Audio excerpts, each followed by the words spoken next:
Hi everyone, this is Board Games and Bourbon. I'm Glenn Flaherty. Thanks for being here. Today I want to talk about Lost Ruins of Arnak, how good it is. Is it as good as people saying compared to Dune, which is a game everyone compares it to? Also how the games differentiate from each other.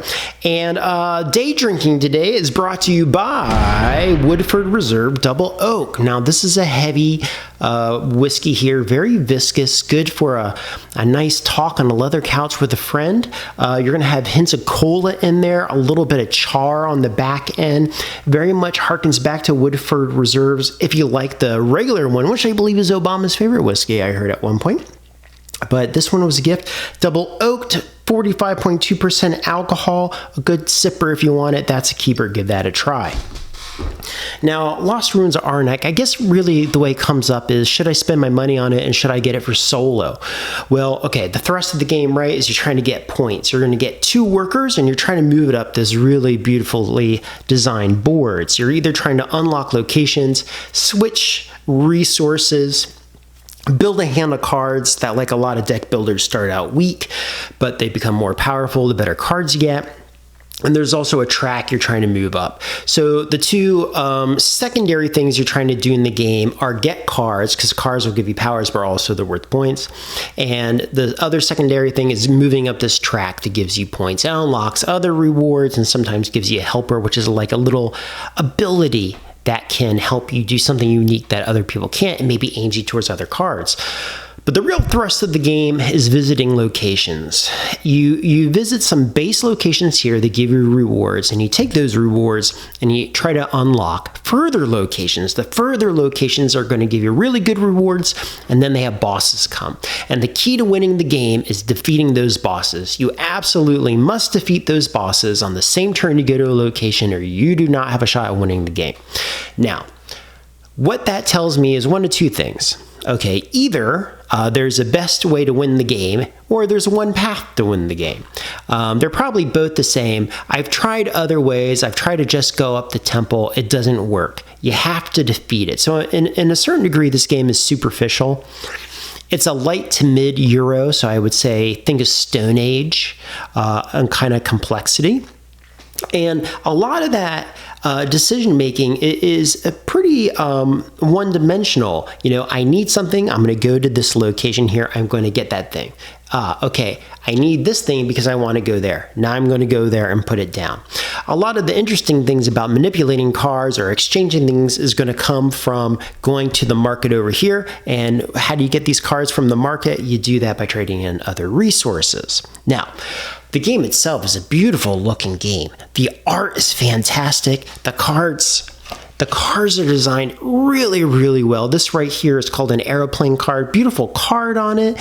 A lot of icons. Really nice design there. Rich and vivid in color. The board itself really makes you feel like you're looking at a map or overlooking a territory like Indiana Jones.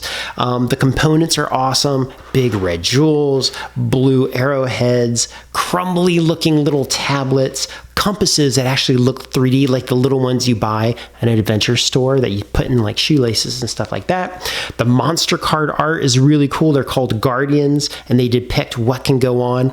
And another interesting thing I want to throw out at those cards that you buy, and everything in the game, everything has a secondary action. You get a card, it'll do a primary thing like give you a resource, but as a secondary thing that it might let you swap something out or give you a second resource. Or you might get a boss card. A boss card will give you resources, but it might have a power, like it'll allow you to travel. You go to certain locations, you get a little token for going there. I think they're called idols. But when you get the idols, they're worth points, but you could also put them on a spot in your board and get another resource. So there's a lot of finagling what you want to do.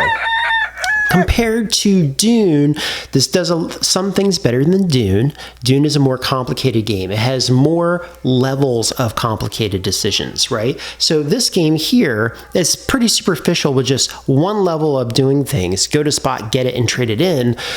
Dune is going to have maybe 2 or 3 of those stacked on top. So the decisions themselves aren't any of them too hard, but when you start to stack them, you have more to consider. In Dune, what you're doing is you are going to locations, getting resources, trying to move up a track on the side, but there is also going to be a majority control section of the game where you have to decide turn by turn, or round by round, I should say, whether the rewards of the majority control part of the game is going to benefit you in your long-term plan.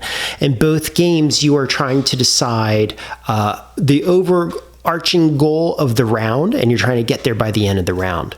But in Dune, there's more pathways to reach that. There's really not a lot of pathways here.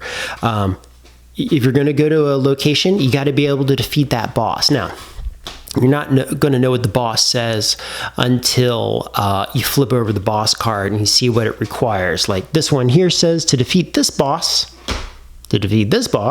you're going to need a travel icon, money, and an arrowhead. So what do you want to do? You want to travel early on your turn so they can spend the rest of the round getting those resources and then returning to that spot to trade in and defeat that boss. As far as the solo goes, both solo games in Dune and in Arnak have brilliant, ingenious card decks. You just turn it over, it tells you what to do, and you do it. I wouldn't say there is a harder complexity in Arnak. They have two modes, easy and harder. Both were, pretty easy to defeat, actually. Once you understand, you got to defeat the Guardians. The board also flips over to give you a different experience, but it's essentially just a variation. It's not a harder board. In Dune, you have the same thing. You have those cards you're flipping over, but it has more implications, and then it's combined with an identity card. And in conjunction, that's going to give you a lot more variety in what you're going to do. Production-wise, though, all day long, Arnak is a much prettier game. Dune is kind of Spartan, and there's another element to how they pull away in that Spartan quality. The Spartan quality kind of harkens back to Clank, and Dune, to me, when I play it, I see Clank evolved. Whereas when I play Arnak, yeah, I can understand. I can see the little tentacles leading to Clank, but really it reminds me more of Raiders of the North, where you have to go to your base locations to get your resources, and then you travel out, and then maybe you come back when you can because you need something again, and you reset and you launch again. So that's how they differ there. Okay, so solo-wise, what would I do? If you want replayability long term, like if you're somebody who plays something like a ton of times, probably Dune is what you're going to want. But as far as like just, wanting gaming, get on the table and play rapid fire, I mean, Arnak is super fast. I can play many games of this in a row solo and have a great time because the board sets up really quickly. I mean, literally, the cards self-sort themselves after you play them. Just set that back up, put some resources back. Each game is 20 minutes to half an hour, and it's not too daunting on the brain. Anyway, okay, Arnak. Total joy. That's a pleasure. Okay, so that's Arnak. Until next time, friends, be well. Talk to you soon. Bye.